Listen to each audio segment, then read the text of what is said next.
एक लंबी गहरी सांस लें और जाने दें। एक और सांस लें और जाने दें। और अब की बार सांस लेंगे और सांस छोड़ते छोड़ते ओम का उच्चारण करेंगे। 3 बार ओम का उच्चारण। ओ ओ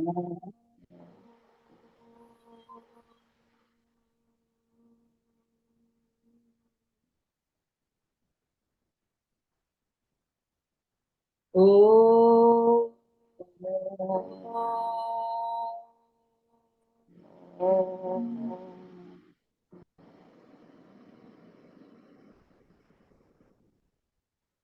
ओ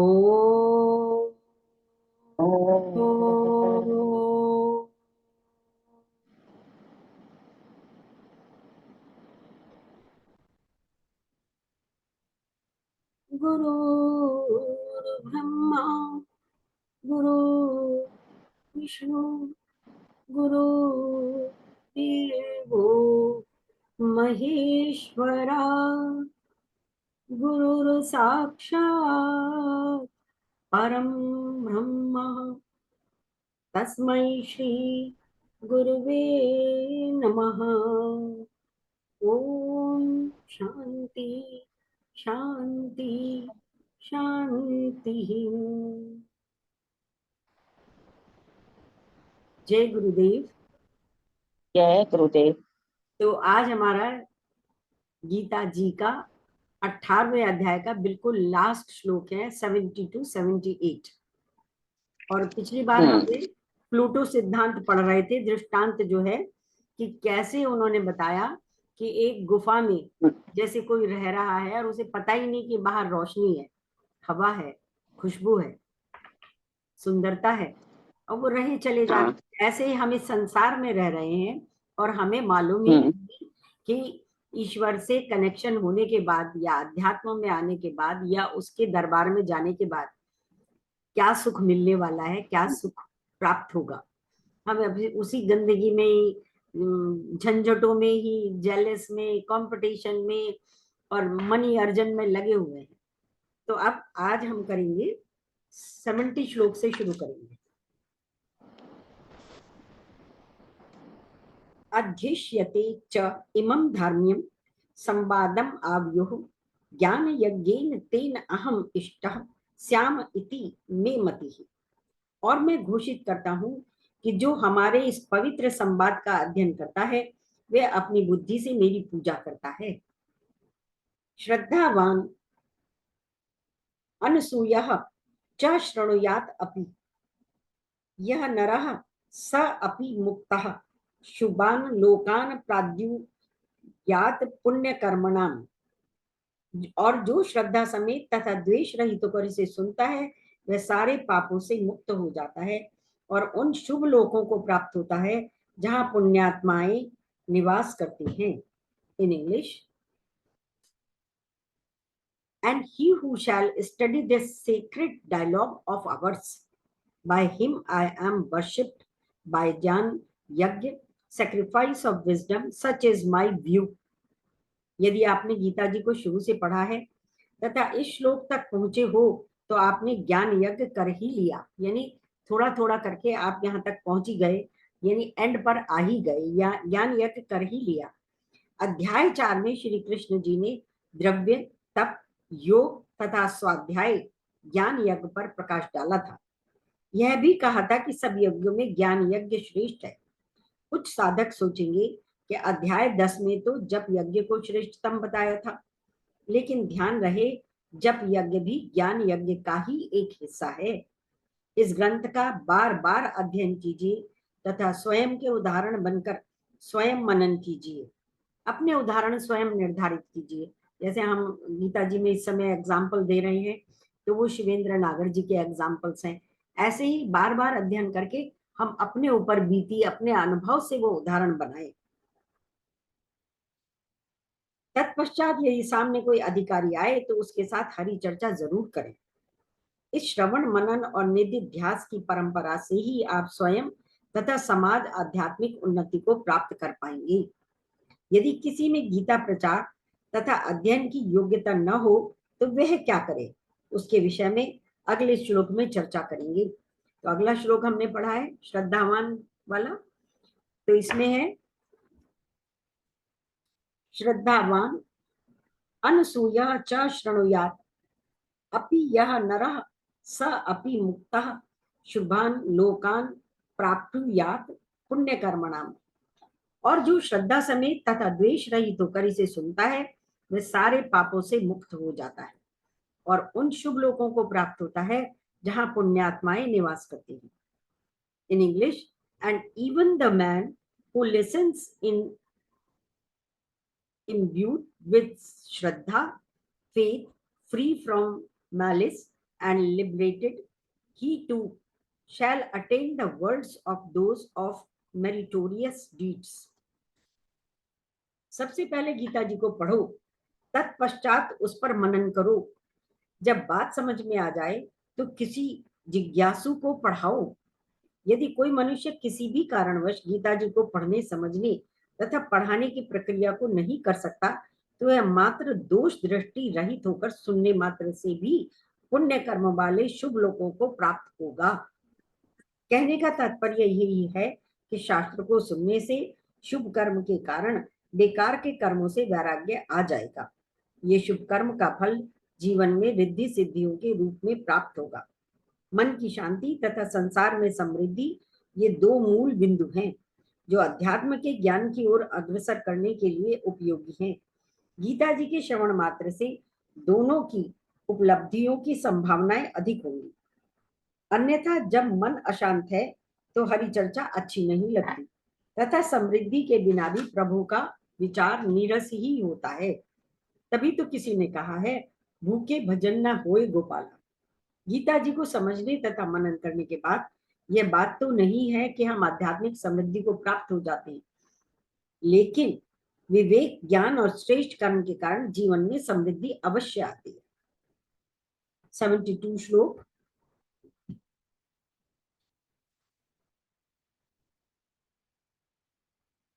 कंचित एतत् श्रुतं पार्थ त्वया एक अग्रेण चेतसा कश्चित अज्ञान सम्मोह प्रणष्टः हे धनंजय। हे प्रतापुत्र, हे धनंजय, क्या तुमने इस शास्त्र को एकाग्र चित्त होकर सुना और क्या अब तुम्हारा अज्ञान तथा मोह दूर हो गया है? कृष्ण जी पूछ रहे हैं अर्जुन से कि क्या तुमने इसे ध्यान पूर्वक सुना, जो मैंने बताया शास्त्र को वो तुमने ध्यान पूर्वक सुना, अब तुम्हारा मोह अज्ञान दूर हुआ। In English, has this been heard by you with single pointed mind, O Partha, has the deep delusion of ignorance been destroyed, O Dhananjay. Gita ji में श्री कृष्ण का यह आखिरी श्लोक है। यह श्रृंखला जो अध्याय 2 के श्लोक से 2 से शुरू हुई थी उसका अब अंत होने जा रहा है। पूरी गीता जी में एक अर्जुन था जो प्रश्न कर रहा था। यह एकमात्र ऐसा श्लोक है जहां कृष्ण जी ने अर्जुन से प्रश्न किया है। यह इसी तरह है जैसे विद्यालय में किसी कक्षा की शुरुआत में शिष्य गुरु से प्रश्न करता है, परंतु आखिर में गुरु शिष्य से प्रश्न करता है। यह गीता जी की कोई कहानी, किस्सा नहीं, अपितु एक गहरा विषय है जिसमें सनातन सत्य को क्रमबद्ध तरीके से समझाया गया है। मनुष्य को चाहिए कि वह इस ग्रंथ को मात्र आदर सत्कार ही नहीं करे, अपितु अपने स्कूल के सिलेबस की तरह ले। इस ग्रंथ को उसी तन्मयता से पढ़े जैसे स्कूल की अन्य पुस्तकों का अध्ययन किया जाता है। कृष्ण जी का यह बात पूछना कि तेरा मोह नष्ट हुआ है कि नहीं, ऐसे ही है जैसे डॉक्टर मरीज से पूछता है, तूने दवाई भी की नहीं, ली कि नहीं, मेरी तबीयत ठीक, तेरी तबीयत ठीक हुई कि नहीं, इत्यादि। अर्जुन उवाच। 73 श्लोक।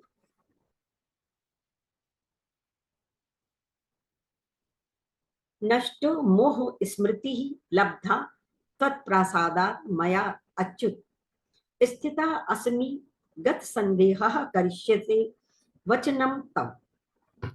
अर्जुन ने कहा, हे कृष्ण, हे अच्युत, अब मेरा मोह दूर हो गया।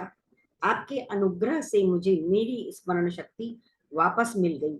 अब मैं संशय रहित तथा दृढ़ हूँ और आपके आदेशानुसार कर्म करने के लिए उद्यत हूँ। In English,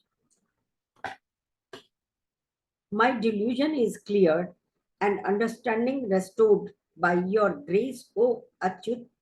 I am firm with doubt dispelled. I will do your bidding. Gita ji में अर्जुन ने सबसे पहले तथा सबसे अंत में जिस नाम से संबोधित किया है वह है अच्युत। अच्युत का सबका मतलब सबको ही पता है, जो कभी गिरा ना हो, अपनी बात से, अपने शरीर से, मन वाणी से कभी गिरा ना हो, हमेशा एनर्जी जैसे दीपक की लौ ऊपर को जाती है। अंत में जिस नाम से संबोधित किया है वह अच्युत, यानी जिसका कभी पतन ना हुआ हो। कृष्ण जी ऐसे व्यक्ति हैं जिनके मन में कभी ग्लानि नहीं आई। मनुष्य की कार्य या तो उसका मन करवाता है या उसकी बुद्धि। यदि कार्य मन द्वारा प्रेरित हो किंतु उस कर्म में बुद्धि का सहयोग न हो तो उस तथाकथित कार्य के उपरांत ग्लानि आती है। उसके विपरीत जो कार्य बुद्धि द्वारा क्रियामान हो उसमें मन राजी हो न हो, परंतु उस कार्य को करने के बाद मनुष्य को ग्लानि नहीं होती। इस श्लोक में अर्जुन कृष्ण जी को एक विश्वास दिला रहा है कि मेरा मोह नष्ट हो गया है, मेरी स्मृति वापस आ गई है, मेरा संशय नष्ट हो गया है। अब मैं आपके दिए वचनों को जीवन में अंगीकार करूंगा। उत्तर अर्जुन को नहीं, हम सबको देना चाहिए। आप पूछिए स्वयं से कि गीता जी के इस पड़ाव पर पहुंचने के उपरांत आपका मोह, क्रोध, संशय, आलस, प्रमाद इत्यादि कम हुए कि नहीं? नष्ट न भी हुए हो, कम से कम तो होने ही चाहिए। यदि नहीं तो फिर गीता जी इसी औषधि को दोबारा लेना शुरू कर दीजिए। तत्प्रसादात शब्द का बहुत महत्व है। साधक के मन में अपने गुरु के प्रति हमेशा धन्यवाद भाव होना चाहिए।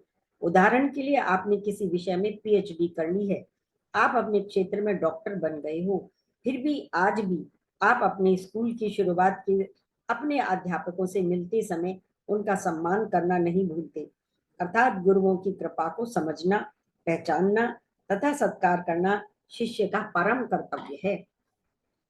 आम साधक की तरह अर्जुन का मोह भी पूरी तरह से तो नष्ट नहीं हुआ था, परंतु युद्ध करे या ना करे कि दुविधा से तो काफी हद तक पार हो गया था। पूर्ण मोह मोक्ष से ही प्राप्त होता है। जब तक मनुष्य स्थित प्रज्ञ की स्थिति नहीं पहुंचता, उसमें काम, क्रोध, भय इत्यादि अवगुण रहते ही हैं। परंतु जितना ज्ञान जीवन में अंगीकार होता रहेगा उतने ये अवगुण दूर होते जाएंगे। तो इसमें उन्होंने खास बताया है कि जब तक मनुष्य स्थित प्रज्ञ की स्थिति तक नहीं पहुंचता, उसमें काम, क्रोध, भय इत्यादि रहते ही हैं जो अवगुण है। केवल पूर्ण मोक्ष के द्वारा ही ये सब समाप्त होता है। 74 श्लोक।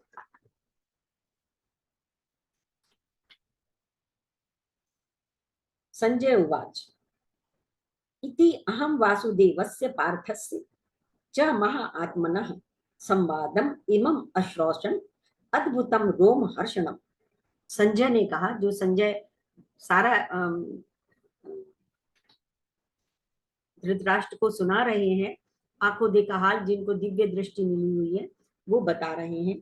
संजय ने कहा, इस प्रकार मैंने कृष्ण तथा अर्जुन इन दोनों महापुरुषों की वार्ता सुनी और यह संदेश इतना अद्भुत है कि मेरे शरीर में रोमांच हो रहा है। आप कुछ भी ऐसी अद्भुत चीज देखते हैं जो प्रैक्टिकल रोज दिखाई नहीं देती, कभी कभी रेयर होती है, तो रोमांच होता है। आपने देखा होगा आपके सारे शरीर में एक बाल जो है जैसे खड़े से हो जाते हैं, उसको रोमांच कहते हैं in English. Thus I have heard this wonderful dialogue between enlightened Vasudeva and Parth which makes the hair stand on end। बिल्कुल खड़े हो गए उसके रोमांच। संजय गीता जी के सूत्रधार के साथ साथ प्रत्यक्षदर्शी भी है। संजय प्रतीक है साक्षी भाव के। साक्षी भाव अर्थात हर स्थिति तथा व्यक्ति का निष्पक्षता से विश्लेषण करना। अगले 5 श्लोकों में संजय गीता जी का महात्म्य बताएंगे। जैसे कोई भी कार्य खत्म होने के उपरांत कार्यक्रम के आयोजक धन्यवाद प्रस्तावना देते हैं, इसी तरह से अगले चंद श्लोकों में संजय धन्यवाद प्रस्ताव दे रहे हैं। सर्वप्रथम संजय का मन गदगद हो रहा है कि मैंने इस अद्भुत तथा रोमांचकारी संवाद को सुना। यह बात तो माननी पड़ेगी कि संजय के प्रारब्ध ने उसे अनादि काल तक प्रसिद्ध बना दिया। जब जब गीता जी का नाम आएगा तब तक संजय का नाम साथ साथ आएगा। शास्त्रों में दो शब्दों की चर्चा होती है, अमर तत्व और अमृत तत्व। कुछ लोगों को अपने कार्यों के कारण अनादिकाल तक प्रसिद्धि मिल जाती है, परंतु मोक्ष नहीं मिलता। उदाहरण के लिए पिछले प्रारब्ध तथा संचित कर्मों के कारण अर्जुन को अनादिकाल तक प्रसिद्धि मिल गई, परंतु उस जन्म में तो यह नहीं दिखता कि उसे मोक्ष मिला था। ऐसे लोग अमर तत्व को प्राप्त होते हैं। चंद परम ज्ञानी ऐसे होते हैं जो हिमालय के पहाड़ों अथवा शहरों में, जंगलों में अनजाने रहते हैं। ऐसे महापुरुष मोक्ष तत्व को तो प्राप्त कर लेते हैं, परंतु प्रसिद्धि बिल्कुल नहीं मिलती। यह बात सच है कि ऐसे महापुरुषों में प्रसिद्धि की लेश मात्र भी इच्छा नहीं होती। शास्त्र इन महापुरुषों को अमृत तत्व प्राप्त लोग कहते हैं। परंतु कुछ महानुभाव ऐसे होते हैं जिन्हें प्रारब्ध तथा पुरानी संचित वासनाओं के कारण प्रसिद्धि भी मिलती है तथा पुरुषार्थ से अपनी सारी वासनाओं के खत्म करने के कारण मोक्ष भी प्राप्त होता है। अमर तत्व तथा अमृत तत्व क्षेत्रों को प्राप्त हुए महानुभाव होते हैं। संजय को अमृत तत्व मिला या न मिला पता नहीं, किंतु अनादि काल तक अमर तत्व जरूर मिल गया। 75th श्लोक। व्यास प्रासादात श्रुतमान एतत् गुह्यम अहम परम योगम योग ईश्वरात् कृष्णात् साक्षात कथयतः स्वयं। व्यास की कृपा से मैंने ये परम गुह्य बातें साक्षात योगेश्वर कृष्ण के मुख से अर्जुन के प्रति कही जाती हुई सुनी। In English, by the grace of Vyasa have I heard this secret, the supreme yoga declared directly by the Lord of Yoga, Krishna himself. धन्यवाद की परंपरा में पहला धन्यवाद वेद व्यास जी को। वेद व्यास जी के कारण ही संजय को दिव्य दृष्टि मिली थी। तत्पश्चात परम गोपनीय योग को जिसे साक्षात योगेश्वर कृष्ण जी ने सुना, इस ज्ञान को परम गोपनीय कहा है। इसलिए आज भी अरबों खरबों में कोई बिरला ही है जिसने संपूर्ण गीता जी को पढ़ा हो। तत्पश्चात उन हजारों लोगों ने जिन्होंने श्रीमद् भगवद गीता को पढ़ा है, उनमें से कितनों ने इसको समझा तथा अंततोगत्वा अपने जीवन में अंगीकार कर रहे होंगे। गीता जी का ज्ञान स्वयं नारायण भगवान कृष्ण जी ने अर्जुन के माध्यम से संपूर्ण मानवता को दिया है। बात मुद्दे की यह है कि संजय के साथ साथ हर वह व्यक्ति महाभाग्यशाली है जिसने इस ग्रंथ का श्रवण तथा मनन किया है। 76 श्लोक।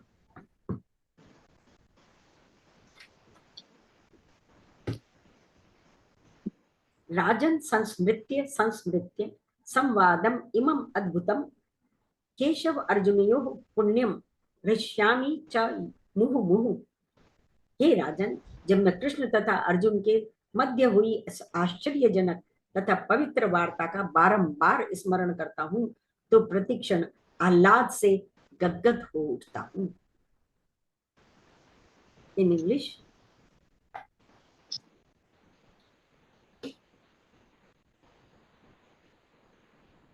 अच्छा इसमें इंग्लिश में लिखना भूल गए।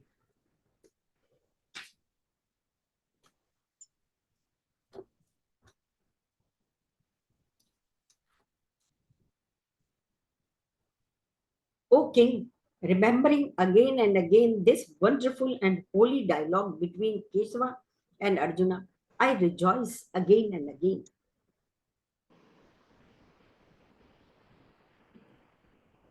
और 77 श्लोक साथ में ही है दोनों।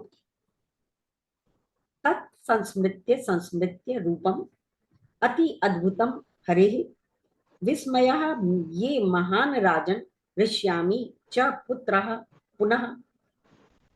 In English, and remembering again and again that most wonderful form of Hari, great is my wonder, O king, and I rejoice again and again. Sanjay कहता है कि केशव तथा अर्जुन के इस पुण्य और अद्भुत संवाद को बार बार स्मरण करके मैं हर्षित होता हूँ। यह सच है कि जब जीवन में कुछ श्रेष्ठतम घटना घट जाती है तब एकदम बुद्धि को कुछ समझ नहीं आता और फिर बाद में हैरानी होती है और समझते हुए अद्भुत शब्द निकलता है। संजय ने दिव्य नेत्रों से हरि के विश्व रूप को देखकर अति अद्भुत और महान आश्चर्य दो विशेषणों का प्रयोग किया है। भारत के सर्वोच्च न्यायालय का ध्येय शब्द है यतो धर्मस् ततो जयः, अर्थात जहां धर्म है वहीं विजय है। यह शब्द संजय द्वारा धृतराष्ट्र को महाभारत में कई बार कहा गया है। संजय प्रतीक है धर्म का, सत्य का, श्रेष्ठतम विचारों का। इसलिए पांडवों की विजय तो होनी ही थी, परंतु सत्य किसी पर थोपा नहीं जा सकता तथा इसे छुपाया भी नहीं जा सकता। इसी कारण संजय कौरवों की सेना में होते हुए भी कौरवों के साथ नहीं रहे, वे सत्य के साथ रहे। इस श्लोक में पुनः पुनः हर्षित शब्द कहने का एक तात्पर्य यह भी हो सकता है कि जो निर्णय संजय ने लिया था वह अब फलीभूत हो रहा था। गीता जी का अगला तथा आखिरी श्लोक असल में गीता जी की प्रस्तावना के रूप में भी लिया जा सकता है। 78th लास्ट श्लोक ऑफ गीता जी। यत्र योगीश्वरः कृष्णः यत्र पार्थ धनुर्धरः तत्र श्री विजयः भूति ध्रुवा नीति मतिः मम। जहां योगेश्वर कृष्ण है, जहां परम धनुर्धर अर्जुन है, वहीं ऐश्वर्य, विजय, अलौकिक शक्ति तथा नीति भी निश्चित रूप से रहती है, ऐसा मेरा मत है। In English, wherever Krishna, the Lord of Yoga, is and Partha, the archer, is there, arises prosperity, victory, glory, and sound policy. That is my conviction. इस श्लोक को इस पुस्तक की प्रस्तावना में विस्तार से समझाया गया है। एक बात महत्वपूर्ण है, संजय अभी भी कोशिश कर रहा है कि युद्ध न हो, क्योंकि अभी भी धृतराष्ट्र कौरवों की सेना का राजा है तथा अधिकाधिक रूप में धृतराष्ट्र में क्षमता है कि युद्ध को बंद कर संधि करवा दे। इसलिए गीता जी के सबसे आखिरी श्लोक में संजय कह रहे हैं, जहां धनुर्धारी अर्जुन तथा योगेश्वर कृष्ण है, वहां पर विजय तो अवश्यंभावी है, परंतु धृतराष्ट्र को तो मोह ने बाहर तथा भीतर से पूरी तरह से दृष्टिहीन कर दिया है। सोचिएगा इस बात पर। हरि ओम तत्सत। ओम तत्सदिति श्री भगवद गीतासु उपनिषत्सु ब्रह्मा विद्यायाम। और आज हमारा गीता अध्ययन, गीता जी 18वां अध्याय समाप्त होता है। अब हम डिस्कशन करें।